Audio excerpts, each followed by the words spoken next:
Salut tout le monde. Alors aujourd'hui on se retrouve pour une vidéo un peu spéciale qui va parler de films d'horreur. Un genre de film que j'adore. Ça fait maintenant 15 ans que je regarde des films d'horreur. Et pour info, j'ai 20 ans. Donc je regarde des films d'horreur depuis que j'ai 5 ans. Oui mais 5 ans ça fait jeune. S'en fout, je le vis très bien, je suis pas traumatisé. Bon un peu. Mais ça dépend quel film. Donc pendant toutes ces années-là où j'ai vu des films d'horreur, voilà, j'ai développé quand même une passion, on va dire une passion pour le genre. Alors pour clarifier certains points, on va commencer par énumérer tous les sous-genres d'horreur. Alors on commence par le plus connu, le slasher. Le slasher, c'est un tueur en série qui va buter un par un une série d'adolescents. En tout cas, un groupe de personnes. Les plus connus, évidemment, tout le monde les connaît.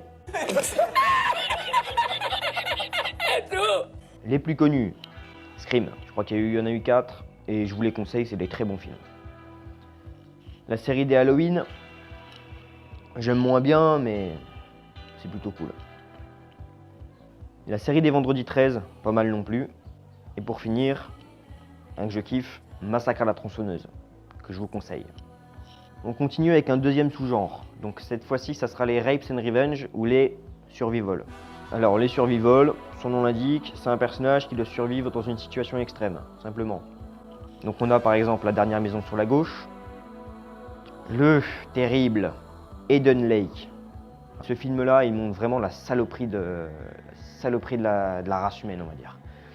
Donc celui-là, je vous le conseille vraiment, il est très très dur à regarder, âme sensible s'abstenir. On a aussi The Descent, j'aime pas, voilà, j'aime pas. Je le trouve nul parce que je le trouve pas intéressant et puis bon, c'est pas vraiment mon genre de film donc voilà. En troisième sous-genre, on a, ils sont très connus, les torture porn. Donc qu'est-ce que c'est? Bah les gens qui regardent des torture porn, c'est des gens qui kiffent voir des gens se faire torturer. On s'amuse, c'est parti. Vu que je suis très con, j'ai oublié de donner des exemples dans la vidéo. Du coup, je vous les donne ici. Alors vous avez la saga des Sceaux, qui est très très connue, et la trilogie des Hostels. En quatrième sous-genre, et celui-là je le... c'est sympa. C'est ce qu'on appelle les films épidémies. Donc on a Rec, film 2, Zombie, que je vous conseille, moi j'aime bien. J'aime bien le troisième, sur les 4, mon préféré c'est le 3. Il est pas mal critiqué, il y en a qui l'aiment pas, moi écoutez, je l'aime bien. On a L'Armée des Morts, un vieux film, je crois, c'est le plus vieux des 4 que j'ai à vous montrer. On a 28 jours plus tard, j'aime bien aussi. Et on a avec Will Smith, un film que beaucoup connaissent, Je suis une légende, qui est très beau, je trouve. En cinquième sous-genre, on a les fantastiques, ou plus communément appelés les paranormaux. Donc on a L'Exorciste. Alors, quand on dit qu'il y a plusieurs films L'Exorciste, j'ai à peu près cette réaction.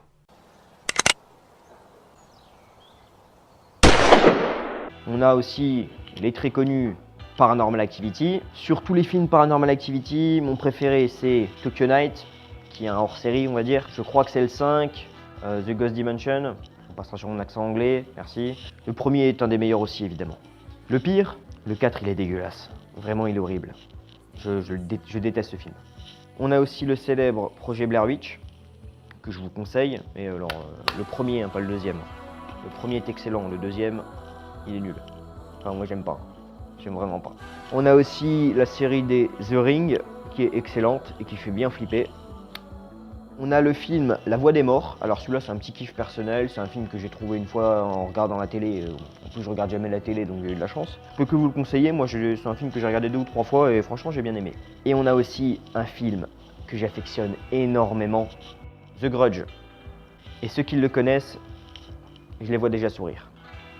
En sixième sous-genre, et je vais m'arrêter là, les snuff movies.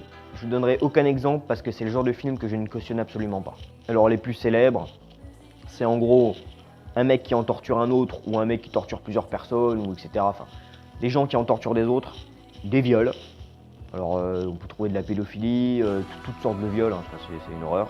Et donc si ça vous intéresse, et si ça vous intéresse, vous êtes quelqu'un de très bizarre, mais bon, je juge personne, renseignez-vous tout seul. Voilà. Maintenant qu'on a fini avec les sous-genres, je vais vous parler moi de mes films d'horreur préférés. Et ceux-là, je peux que vous les conseiller. Le premier, le Projet Blair Witch. Alors j'en ai déjà parlé avant, et c'est un putain de film. Vraiment, le premier, toujours pas le deuxième, le premier je parle. C'est un film de 1999, fait aux États-Unis, réalisé et écrit par Daniel Myrick et Eduardo Sanchez. Deuxième film que je vous conseille, ou plutôt deuxième série de films que je vous conseille, les Insidious. Premier, deuxième, troisième, quatrième, aucun souci. Les dates, c'est premier 2011, deuxième 2013, troisième 2015 et quatrième 2018. Film réalisé aux États-Unis par James Wan. Et James Wan, c'est un de mes réalisateurs préférés. En troisième, on a Mr. Babadook. Donc c'est un film de 2014 qui vient d'Australie, réalisé par la réalisatrice, cette fois-ci c'est une femme, Jennifer Kent. C'est un film qui parle un peu de la peur qu'ont les enfants, la peur de l'inconnu, la peur un peu des contes de fées. On a notamment une scène où, voilà, où la mère se cache sous les draps un peu à la manière que font les enfants. On a aussi le film The Witch. Alors, ce film de 2016 qui nous vient des États-Unis et du Canada, donc réalisé par Robert Eggers. Donc c'est un film qui parle, comme son nom l'indique, de sorcières dans les années 1700. Et je trouve la photographie absolument excellente. On a aussi Conjuring 2, le Enfield. Non pas que j'aime pas le premier, mais je préfère largement le deuxième. Parce que le démon est juste hyper classe. La scène avec le tableau, c'est une des meilleures scènes d'horreur que j'ai pu voir de tous les films que j'ai regardés, elle est excellente. Donc c'est un film de 2016 qui nous vient encore une fois des États-Unis et réalisé par encore une fois James Wan. Et pour finir, nous avons la trilogie des The Grudge.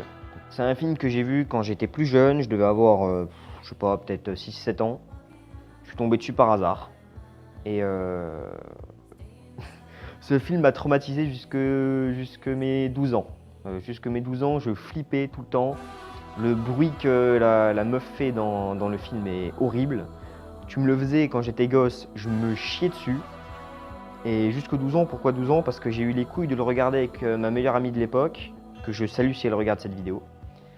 Et qui avait d'ailleurs la même peur que moi. Et du coup, j'ai réussi à avoir plus peur de ce film-là. Donc il y en a 3, ils sont terribles. Le premier, comme beaucoup, c'est un des meilleurs. Mais regardez les 3, c'est quand même une référence dans le cinéma d'horreur. Premier, réalisé en 2004, deuxième en 2006 et troisième en 2009. Donc ce sont des films qui nous viennent tout droit du Japon et des États-Unis. Les deux premiers sont réalisés par Takashi Shimizu et le dernier par Toby Wilkins. Maintenant que j'ai fini, on va rentrer dans le vif du sujet. Comme l'indique le titre de la vidéo, quel est le problème des films d'horreur actuels? Alors le premier problème, c'est ce que j'appelle le schéma. Surtout dans les films d'horreur fantastiques, paranormaux, c'est la plupart du temps toujours pareil. Une famille qui emménage dans une maison, il s'est passé un truc dans la maison, oulala, attention, il y a un démon, oulala, on va réciter 2-3 passages de la Bible, oulala, le démon il s'en va, on est content. Et par exemple pour les slashers, c'est toujours pareil, un tueur en série qui va buter des gens, et souvent c'est sur un campus, il y a des jeunes, c'est des adolescents, oulala, il y a du sang, c'est chiant. C'est chiant, c'est toujours pareil. Le cinéma d'horreur, ça fait des années qu'il existe, et pourtant on a du mal à renouveler le genre. Et le genre est en partie abandonné, et des fois a du mal à être pris au sérieux. Et pour un fan comme moi d'horreur, ça fait chier. Ça fait vraiment chier. Après, très honnêtement, le schéma ne me pose pas vraiment de problème. C'est-à-dire que moi, j'ai déjà, vu que j'écris des films, j'ai déjà analysé, réfléchi pendant ça fait au moins 2 ans que je réfléchis là-dessus, à comment renouveler, faire quelque chose d'original au niveau du schéma, du scénario, etc. C'est vachement compliqué. Donc le schéma ne me pose pas de problème, personnellement. Mais globalement, c'est un frein. C'est un réel frein et ça fait chier beaucoup de fans, et même beaucoup de gens qui ne sont pas fans du tout, c'est toujours la même. Tu as l'impression de toujours voir le même film en boucle. Ensuite, le deuxième problème, alors ça, c'est un icône du cinéma d'horreur, c'est le jumpscare, ou aussi appelé le screamer. Alors ça fait rigoler beaucoup de monde, ça fait aussi sursauter pas mal d'autres personnes, je sais même pas pourquoi. C'est toujours la même technique utilisée. On te met une musique qui s'accélère, la musique s'arrête, un silence, on te montre un truc, on te fait croire que ça va arriver de là, on tourne un peu la caméra, bam dans ta gueule avec un gros bruit. C'est prévisible, on savait que ça allait arriver. Moi, les screamers au cinéma, ça me fait même plus sursauter, d'accord? J'ai été voir un film d'ailleurs il y a pas longtemps au cinéma, c'était Action ou Vérité. Voilà. Ils se sont amusés à mettre dans ce film-là un screamer sonore Le mec tape sur un distributeur et ça fait un bruit.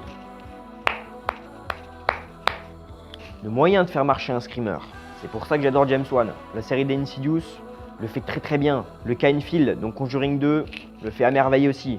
Un screamer qui marche très bien, c'est dans le 3e Insidious. Je vais pas spoiler, il y a une histoire de voiture. C'est au début du film, les gens y comprendront, si vous l'avez vu. Si vous l'avez pas vu, je vous en supplie, allez le voir, parce que ce film est génial. Vraiment, ce film est génial. Maintenant, je vais vous parler du dernier problème.